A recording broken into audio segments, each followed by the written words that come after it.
Kidlat News Updates. Mga balita ngayon, 50 dating CTG supporters sa Capiz nagbalik loob. Nakatanggap ng tulong mula sa gobyerno. 2 sospek sa pagpatay sa vlogger na si Mima Alicia arestado sa Pampanga. 7 mangingisda sa Occidental Mindoro huli sa illegal blast fishing.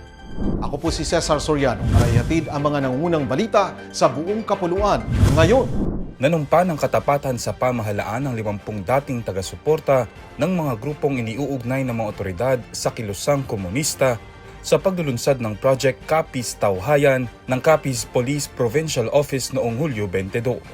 Kasabay nito inilunsad din ang balikloob at surrender of loose firearms assistance desk na layong hikayatin ang pagsuko ng mga hindi lisensyadong baril sa lalawigan. Ayon sa pulisya, ang programa ay bahagi ng kampanya upang mapalakas ang kapayapaan at seguridad sa Capiz sa pamamagitan ng pakikipagtulungan ng iba't ibang ahensya ng pamahalaan at mga lokal na komunidad. Tumanggap din ng ayuda na bigas ang 50 dating taga-suporta bilang bahagi ng kanilang pagbabalik sa komunidad. Kinumpirma ng Philippine National Police o PNP nitong Huwebes na naaresto na ang 2 sospek sa pagpatay sa vlogger na si Alicia Lipata o mas kilala online bilang Mima Alicia. Ayon kay PNP Acting Chief PIO of Police Colonel Allen Reyco, nahuli ang umano'y gunman na si alias MS at ang driver ng motorsiklong ginamit sa krimen na si JA sa isang operasyon sa Mabalacat, Pampanga kaninang umaga.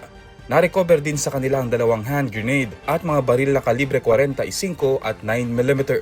Si Mima Alicia, 24 anyos, ay pinatay sa pamamaril noong Hulyo 17 sa labas ng kanyang bahay sa Barangay 171, Caloocan City. Kilala si Lipata bilang political vlogger na madalas magbahagi ng komentaryo tungkol sa mga isyong pampolitika sa social media. Inaalam pa ng pulisya kung posibleng may kinalaman sa personal na alitan o sa kanyang pagiging vlogger ang motibo sa krimen. Mahigit 1 metrikong toneladang isda na pinaniniwala ang nahuli gamit ang illegal na blast fishing ang nasamsam ng mga otoridad sa Sablayan, Occidental Mindoro noong Hulyo 22. Ayon sa Police Regional Office 4B, 7 individual ang naaresto dahil sa umano'y paglabag sa Philippine Fisheries Code. Kabilang sa mga nakumpiska ang humigit kumulang 900 kilos ng dalagang bukid at 105 kilos ng giant trevally na may kabuuang halagang 166,500 pesos. Nasamsam din ang 23 fish tubs, isang motorized bangka at isang van na pinaniniwala ang gagamitin sa pagbiyahe ng mga iligal na nahuling isda.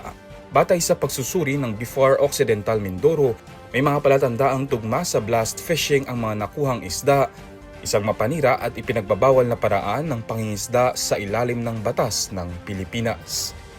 Para sa Kidlat News Channel, ako si Renzel Linod, nag-uula. Ako po si Cesar Soriano, kasama nyo sa bawat pagputo ng balita.